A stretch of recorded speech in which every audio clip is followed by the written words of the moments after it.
video tutorials. In this tutorial we will learn about different options available to connect to the MySQL server.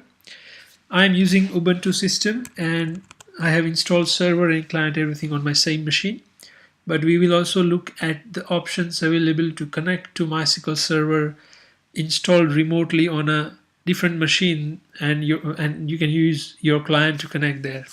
Now, from the command line, by default, the client is called MySQL, and if you use it without giving any credentials, username, password, or host or port number, and if your server allows people to connect in a read-only mode, you might able to connect and get access to a few of the databases. But I must remind you that when you install a MySQL server in Ubuntu or Debian systems, it does ask you to enter a root user password when you install it.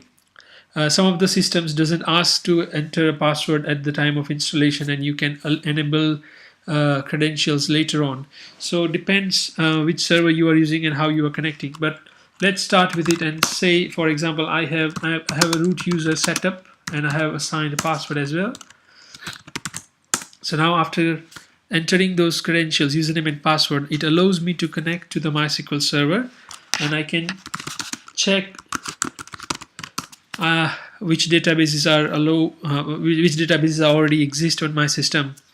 To find out about the connection you are using to connect, or you're already connected to the server, you can use /s option, or you can say status, which will tell you more details about your existing MySQL server, your connection type. In this case, it is localhost connection.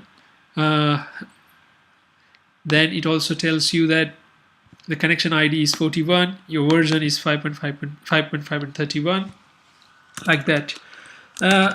If you are not using your localhost socket, and if you have to use a TCP connection, which is over the network, or you can do it over locally even, you can specify the host by using -h option,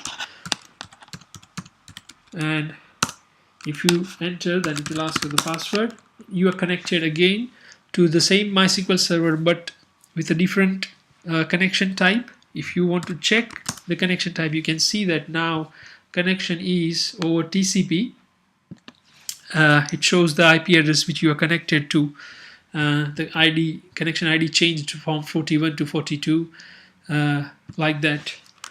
So in the first two examples, we have used options which are short options. You can also use the longer version of options, which is available with --user to define user, --password, --host, or you can say -- enter.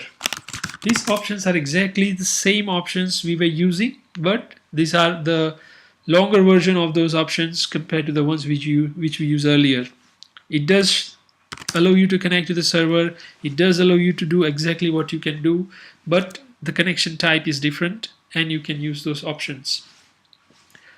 Hope you have learned something in this video, and see you in another video with more information on different topics.